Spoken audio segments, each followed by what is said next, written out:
Hello, welcome to the Untitled number 22 from the History Portrait Series discussion.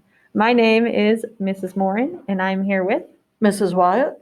Now let's go ahead and let's talk about the artist. So this is Cindy Sherman's work. The historical period is contemporary.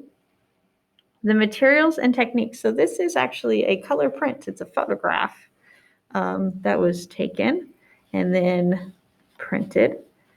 And it's printed at a pretty large scale, too. Yeah. The intended purpose, she wanted to portray traditional Western-themed artworks through photography. At the time, she was living in Italy, and she actually could go and visit a lot of the contemporary pieces that she mimicked in these photographs, but she decided that she wanted to be inspired by how they looked in print. So she was inspired by those pieces, but she ended up, and she even was the model for her photographs, but she didn't actually see them in real life, which she, I guess, kind of creates kind of more of a, I don't know, an artistic perspective through a photographer's lens, which is It keeps everything 2D. Flat.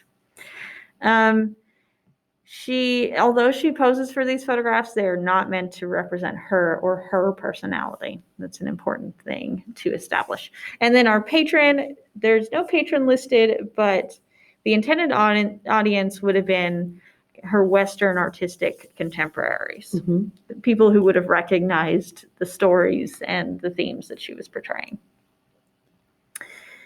And then I'll let Mrs. Wyatt do the talking for the second part. So we already answered number one, and that is who is posing in the photo. And so it's the artist herself, that's Cindy Sherman. And then number two is what is the story that inspired the photograph? And the photograph is about a story about Judith and Holofernes. The book of Judith, and this one is not found in all Bibles, but it is found in some. And in the book of Judith, it tells the story of a very devout widow whose name was Judith. And she is a heroine who saved the Israelites from a conquering Assyrian general. So what happened was he thought that she was extremely beautiful, and he starts wanting her to come around, and so she goes ahead and befriends him. And so she goes to his tent one evening, and he is letting his guard down with her and gets drunk. And while he is drunk and incapacitated, she cuts his head off. And at that point, the Assyrians are disorganized and shocked and don't know what to do. And they end up retreating. And the Israelites kind of, end up by winning because of what she has done. And it's a story where there are a lot of imagery. Holofernes and Judith are very contemporary, and a lot of feminists really like this story and portray it quite a bit. And there's, very different ways that they portray it too. And you can see in this example here, there's a slightly different, I guess, perspective that you have on the story than what she shows. And she even was inspired by this piece here.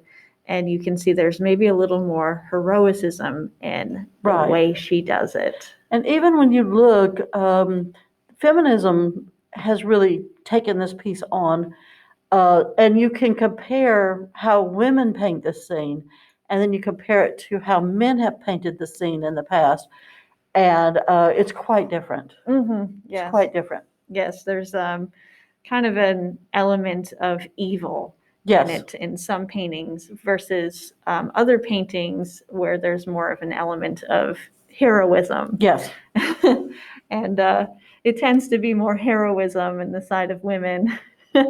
Maybe sometimes even more dark, is in the case of Gentileschi. Yeah, Gentileschi's paintings, very dark. Very dark. A lot of blood, a lot of gore. Yeah. it's an interesting story, and it's depicted pretty often. So, with that, anything else to add? Nope. All right. Thank you for watching. I hope that you enjoyed.